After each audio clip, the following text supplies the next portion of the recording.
Assalamualaikum warahmatullahi wabarakatuh, and good evening to our lecturer Miss Kausar and to everyone who are watching this video. Allow me to introduce myself first. My name is Nur Amira binti Hairul Anwar from DPM 5A. I am the first presenter for our topic, that is business organization, and I will explain about the introduction. Alright, the term business refers to all economic activities which are carried on by individuals and organizations for generating incomes.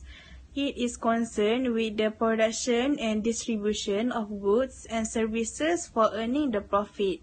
Meanwhile, the term of organization refers to the act of bringing necessary resources for the production and distribution of goods and services manner for achieving the definite objectives.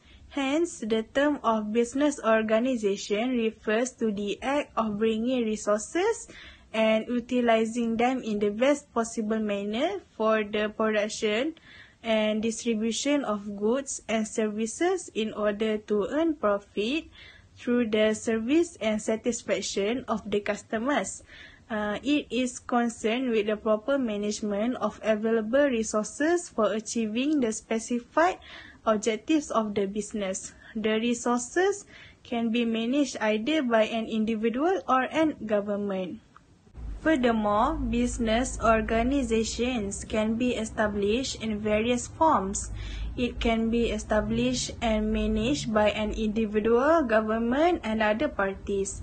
So, on the basis of ownership and management, business organizations can be classified into the following forms, that are: first, sole trading concern; second, partnership organization; third, joint stock company; fourth, public enterprises; fifth, cooperative society; and lastly, multinational company. Alright, that's all for my part. Thank you very much for your cooperation.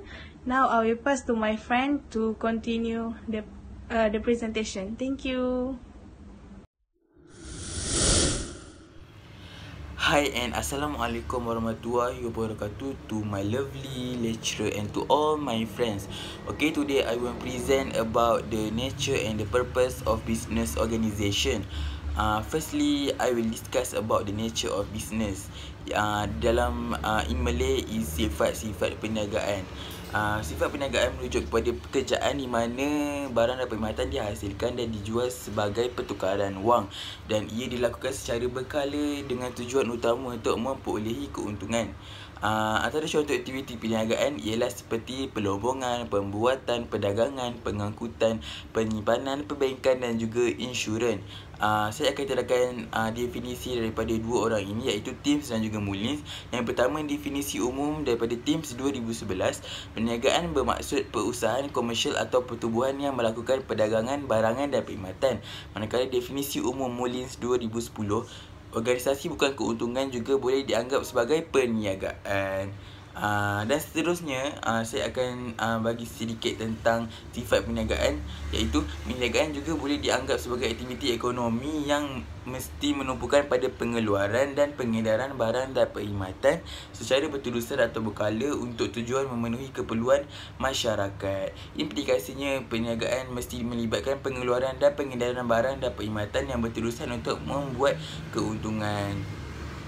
Dan pihak pengurusan perlu menguruskan segala kegiatan bisnes dengan teliti dan teratur supaya semua pekerjaan berjalan lancar dan tidak berlakunya risiko. Dan akhir sekali, menjalankan tugas mengikut jabatan-jabatan yang telah ditetapkan dalam pekerjaan supaya kerja berjalan dengan lancar dan tidak berlakunya pertemuan ataupun perselisihan faham. Secondly, I will discuss about purpose of business organization atau tujuan dalam bisnes. Tujuan perniagaan merujuk kepada apa yang ingin dilakukan oleh perniagaan, iaitu menjelaskan tingkah laku perniagaan secara individu dan kolektif dan berdasarkan pada apa nilai perniagaan secara instrumen dan terminal. Contohnya, kalau pihak universiti, mereka mengajar dan menjalankan penyelidikan kerana pendidikan dihargai. Kalau daripada perniagaan ni, confirm lah mendapat keuntungan kerana kekayaan ekonomi, nilai dan sebagainya. Kita tidak perlu selitkan unsur-unsur jahat lah dalam perniagaan, dan perlulah menetapkan tujuan dengan tegas supaya target kita tercapai.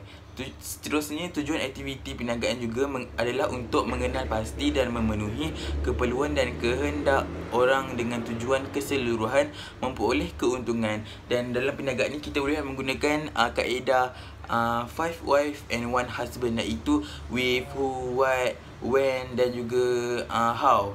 Daripada kaedah ini kita dapat menyelesaikan semua masalah dalam masalah perniagaan. Dan akhir sekali, konsep asas tujuan perniagaan ialah yang pertama, untuk mengeluarkan barang dan perkhidmatan, iaitu dengan menawarkan barang dan perkhidmatan kepada masyarakat, iaitu dengan berasaskan untung ataupun tidak berasaskan untung. Yang kedua, memuaskan keperluan dan kehendak pengguna, iaitu dengan kita mengedarkan barang, mereka dapat menggunakan dengan secukupnya. Dan yang ketiga, pertukaran nilai mata wang, iaitu kita penjual memberi barang kepada pengguna dan pengguna memberi wang kepada kita. So, dua-dua pihak mendapat keuntungan. Yang keempat, keuntungan perniagaan, iaitu yang saya cakap tadi, pertukaran nilai. Dengan pertukaran nilai kita dapat memperoleh keuntungan. Yang kelima, penjual dan pembeli perlulah adalah dalam bisnes ni. Dan akhir sekali, kontrak perniagaan. Baiklah, itu sahaja daripada saya. Sekian, terima kasih. Assalamualaikum warahmatullahi wabarakatuh. My name is Atika binti Abdul Halim from DPM 5A, and I want to explain about the difference between sole proprietorship, partnership and company. The difference between three organization business are structured, formation, registration, membership, management, borrowing power, liability and dissolution. Sole proprietorship, that is one person business. Structure, an individual doing his own business. The formation, no need to be format in writing. Registration must be registered under the Registration of Business Acta 1956. Membership, they have one person only. The management, the sole proprietorship owners and manage the business himself. Dia akan uruskan bisnes dia sendiri. Borrowing power, unrestricted borrowing power. The liability, unlimited liability for the business debt. So, dia akan tanggung sendiri dia punya kerugian. The dissolution can be dissolved informally. Okay, let's see partnership. Partnership, a group of people like friends, family, doing business together. The structure, two or more people doing business together, can be formed orally or in writing. The registration must be registered under SSM of Business Acta 1956. What is SSM? SSM is Suruhanjaya Syarikat Malaysia. Membership, 2 until 20 partners unless it is a professional firm. Management, partners are agent of the partnership and are generally entitled to manage the partnership firm. So the liability, the borrowing power, unrestricted borrowing power like sole proprietorship. The liability, unlimited liability for the business debt.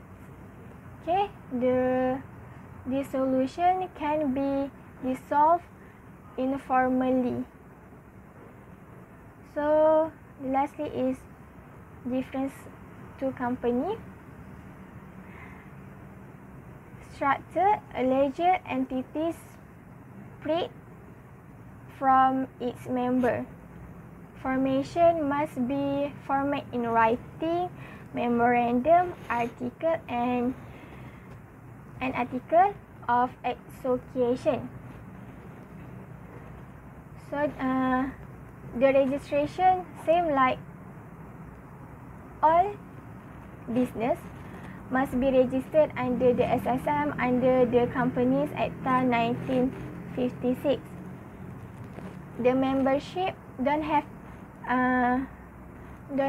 maximum number unless it is a private company, just have 50 membership, and the management company members are not manager, director or agents. Their borrowing power have a limit in borrowing only the purpose of its objective as stated in its memorandum of association. Okay, the liability, company members are not liable for the company's debt once they hold fully paid company share. And the solution is there must be a formally procedure winding up and liquidation in dissolving the company business. So that is all from me, and I will pass the presentation to my friends. Thank you. Hi and Assalamualaikum. My name is Nurul Iswati binti Sulaiman from class DPM 5A, and my number matric is DPM 2019-23703. Okay, before this, my friend has been explained about the introduction, nature and purpose, and also the difference between company, partnership, and also proprietorship. So, me as the last presenter today, I will conclude on this topic. So actually there are many types of business structure to choose from when deciding to start a business. For business owner, choosing the right structure is a key step in protecting them from the exposure of responsibility.